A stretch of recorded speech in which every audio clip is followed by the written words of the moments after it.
students. So in the last video we have started the chapter transportation problems,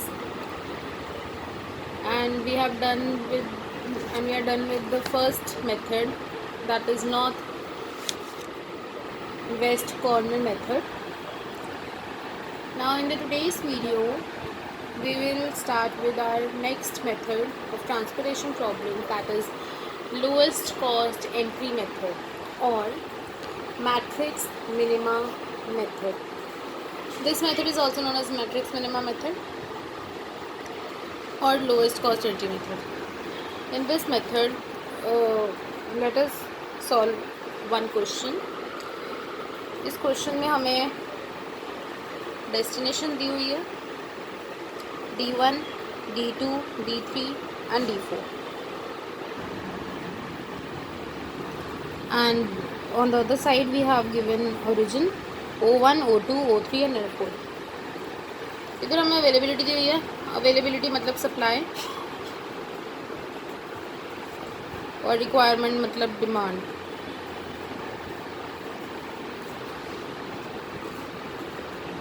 ये दिया हुआ है. सबसे पहले हमने देखना है कि demand must be equal to supply. ये मैंने लास्ट वीडियो में भी बताया था. ये बहुत ही इम्पॉर्टेंट पॉइंट है कि डिमांड सप्लाई के इक्वल होनी चाहिए हमेशा. तो हम देखते हैं इसका टोटल और इसका टोटल मैच करता है या नहीं. हाँ, इसका टोटल भी 100 है और इसका टोटल भी 100 है. तो हम क्वेश्चन सॉल्व कर सकते हैं. जब ये टोटल मैच नहीं करता तो हमें डमी लेनी पड़ती है. वो मैं आगे बताऊंगी नेक्स्ट क्वेश्चन में. अभी फ़िलहाल इस क्वेश्चन को सॉल्व करते हैं. इस क्वेश्चन में ये मेथड में कैसे सॉल्व करना है, देखो हमें मेथड के नेम से ही पता लग रहा है. Lowest cost entry method. ये सभी हमें कॉस्ट दे रखी हैं. ये सभी हमें कॉस्ट है. ये सारी कॉस्ट है हमारी. ठीक है. और मेथड में है कि lowest cost entry method. Lowest मतलब कि सबसे कम कॉस्ट हमने देखनी है. अब यहाँ पे हम सबसे कम कॉस्ट कौन सी दिख रही है? 1. ये भी 1 है, ये भी 1 है, ये भी 1 है. कौन सा 1 ले? हमें हमेशा वो वाला कॉस्ट लेना है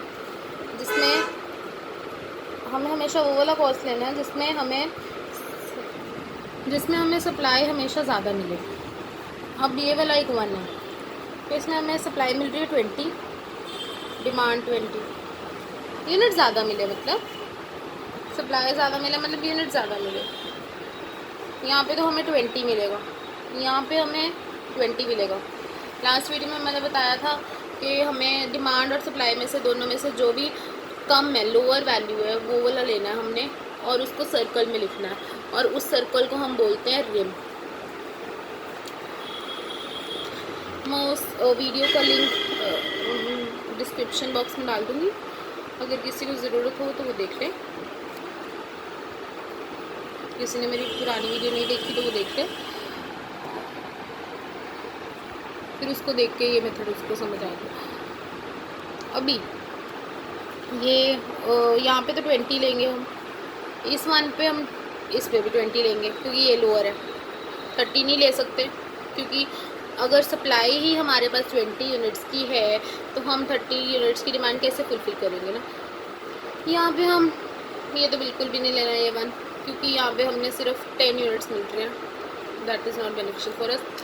सो हमने ये इस 1 में से इस 1 में से कोई भी हम 1 ले सकते हैं.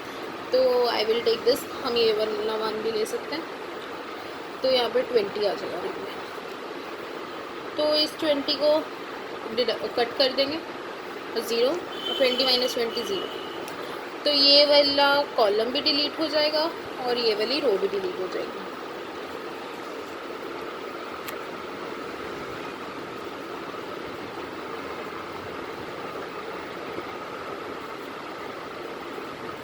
ओके. सो नाउ अब कौन सी है लोएस्ट कॉस्ट? अब 1 मिलती है, यहाँ पे 10 लेंगे. डिमांड और supply whichever is lower will be taken in the rim. That unit all only will be taken. So 10 minus 0, 10 is equal to 0 and 40 minus 10 is equal to 30. 40 में से 10 यूनिट्स की सप्लाई हो गई तो हमारे पास 30 यूनिट्स बचे. Respective supply देखनी है, रिस्पेक्टिव डिमांड देखनी है. इसमें भी रिस्पेक्टिव सप्लाई देखी थी और रिस्पेक्टिव डिमांड देखी थी. ओके, अभी ये कॉलम डिलीट हो जाएगा. जो भी हमारे यूनिट ज़ीरो होते जा रहे हैं, जो भी कॉलम के, जो भी रो के, वो रो और वो रिस्पेक्टिव रो और वो रिस्पेक्टिव कॉलम डिलीट होता जा रहा है साथ के साथ. अभी हमारे पास लोएस्ट कॉस्ट कौन सी है? अभी हमारे पास लोएस्ट कॉस्ट है 2. तो ये 2 लेंगे या ये 2 लेंगे? अब कौन सा 2 लेंगे? The question that arises this. 2 हमने अगर ये वाला लिया तो हमारे पास 20 यूनिट्स मिलेंगे हमें बस, और यहाँ पे हमें 30 यूनिट्स मिल सकते हैं. इसलिए हमारे पास बेनिफिट है कि हम ये वाला लें. तो 30 माइनस 30 0 और ये भी 30 minus 30 0. Respective column and row cut. क्योंकि दोनों ज़ीरो हो गए इसलिए दोनों कट हो गए. अगर अकेला कॉलम ज़ीरो हुआ होता तो वो अकेला कट होता, अगर अकेली रो ज़ीरो हुई होती तो वो कट होती. और यहाँ पे दोनों ज़ीरो हो गए तो इसलिए हमने दोनों कॉलम एंड रो कट कर दिए. ओके, डिलीट कर दिए, डिडक्ट कर दिए. तो अभी लोएस्ट कॉस्ट है 2, 20, 40 minus 20 20 and 20 minus 20 0. So in this case the रो में हमारे पास 0 आया तो हमने रो को डिलीट कर देना है. और यहाँ पे 3 तो यहाँ पे 20 आ जाएगा. 20 minus 20 0 और 20 minus 20 0. अभी सारे ज़ीरो आ गए हैं, यहाँ पे भी सारे ज़ीरो आ गए हैं. मतलब हमारा क्वेश्चन सही है, हम सही ट्रैक पर जा रहे हैं. तो अभी हम वैसे ही जैसे पिछले क्वेश्चन में पिछले मेथड में निकाला था टोटल ट्रांसपोर्टेशन कॉस्ट, वैसे हम निकाल लेंगे total transportation cost is equal to D I. ऐसे आएगी सेम पिछले मेथड जैसे ही है. D1O1 1 into 20, D1O1. ठीक है, अभी इस रो में हो गया. इस रो में नेक्स्ट रो में O2 में D3O2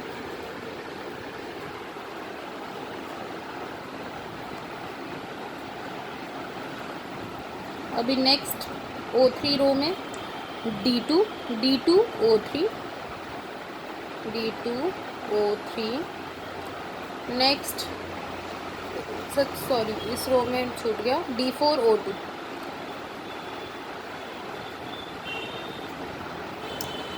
अभी नेक्स्ट रो में O4 में D2O4. अभी सारी वैल्यूज लिख लेंगे. ये कॉस्ट होती है और ये यूनिट्स होते हैं.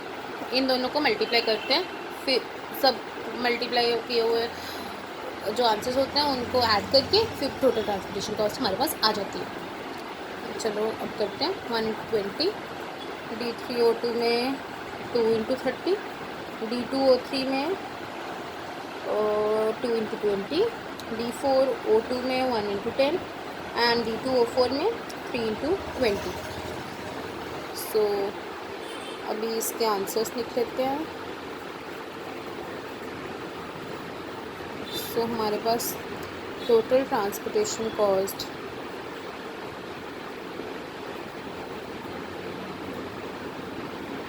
जो आएगी वो है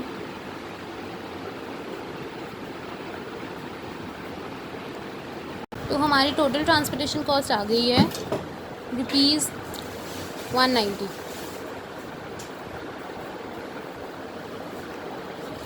ऐसे ही सारे क्वेश्चंस करने हैं लोएस्ट कॉस्ट एंट्री मेथड के. अभी हमारे पास नेक्स्ट मेथड है, यही है लोएस्ट कॉस्ट एंट्री मेथड से ही करेंगे हम ये क्वेश्चन भी. बट इसमें हमारे पास डिमांड है जो वो is not equal to supply. In this case demand is not equal to supply. देखो डिमांड है 71 और सप्लाई है 76। तो अब क्या करें? इस केस में हमें डमी लेनी होती है। वो कैसे लेंगे? अब ऐसे A B C। अभी डमी रो वाइज भी हो सकती है और कॉलम वाइज भी हो सकती है।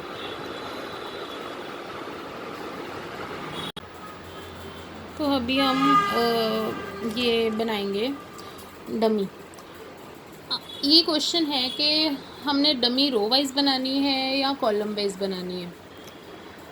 तो जब तो हमारे पास ये कम होता है, डिमांड कम होती है, तो हमें कॉलम वाइज डमी बनानी होती है ताकि यहाँ पे यूनिट्स आ जाएं और यहाँ पे हमारे पास जो भी जितने भी यूनिट्स कम पड़ रहे हैं इन दोनों का डिफरेंस, डिमांड और सप्लाई का डिफरेंस जो भी है वो हम डमी कॉलम का टोटल लिखेंगे। और अगर हमारे पास सप्लाई कम है, सप्लाई डिमांड से कम है, तो हम डमी रो इंट्रोड्यूस करेंगे। ऐसे अभी हम आंसर लिखते हैं इसका तो आपको पता चल जाएगा। यहाँ पे हम अब डिमांड हमारी कम है तो हम डमी कॉलम बनाएंगे। हम डमी कॉलम को डमी लिखते हैं, डमी। और यहाँ पे सप्लाई, यहाँ पे X Y Z और यहाँ पे डिमांड। अभी सेम वैल्यूज़ लिख लेनी है यहाँ पे। अभी हम जो डमी कॉलम है, डमी कॉलम या डमी रो की आइटम्स ज़ीरो ही होती हैं, तो हम ज़ीरो ले लेंगे यहाँ पे। और जो टोटल है वो इन दोनों का difference, that is 5। 76 minus 71 is equal to 5। तो यहाँ पे 5 आ जाएगा और यहाँ पे 76। तो डिमांड हमारी सप्लाई के इक्वल हो गई।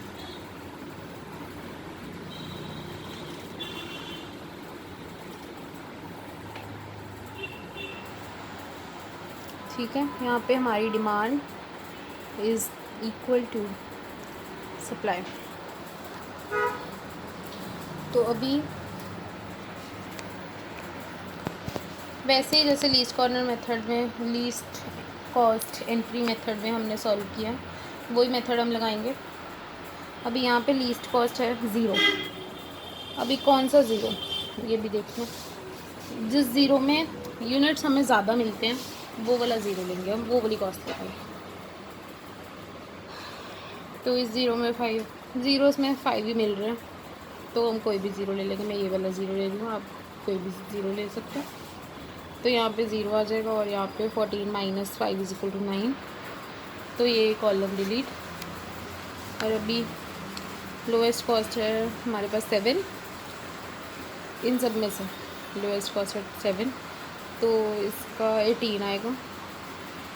डिमांड और supply which ever is lower, that is now 18 और 26 which ever is lower, that is 18 is lower ना, so we will take 18 here in the rim।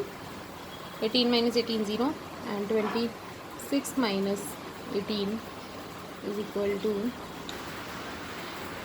8।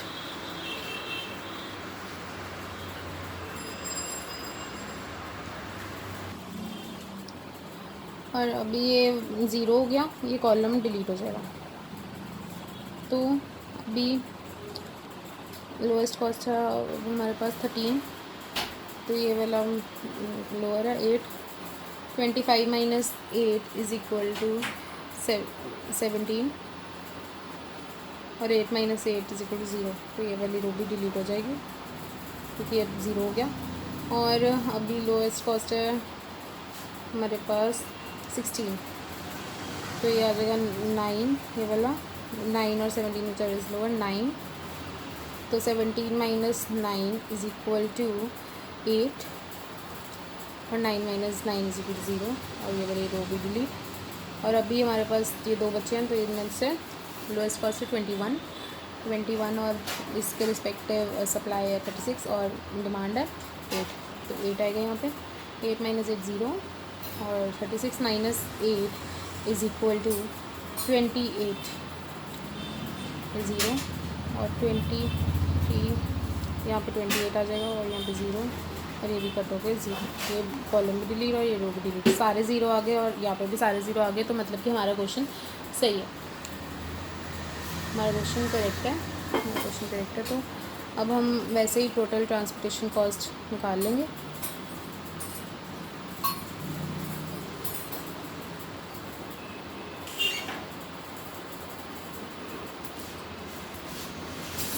Total transportation cost वैसे अब यहाँ पे XC, हमें डमी को लेने की ज़रूरत नहीं है क्योंकि 0 ही आएगा। XC ये आएगा 16 × 9, देन YA दैट इज़ 18 × 7, अभी YC 13 × 8, फिर ZB 23 × 28 and ZC that is 21 × 8 this। अब इन सबको मल्टीप्लाई करके, तो इन सबको मल्टीप्लाई करके हमारे पास ये वाले आंसर्स आ गए थे और इन सबको ऐड करके हमारे पास टोटल ट्रांसपोर्टेशन कॉस्ट आ गई है ₹1186। Okay, so please like share and subscribe my YouTube channel. और मैं आगे नेक्स्ट वीडियो में नेक्स्ट मेथड बताऊंगी, that is Vogel's approximation method 1। Thank you.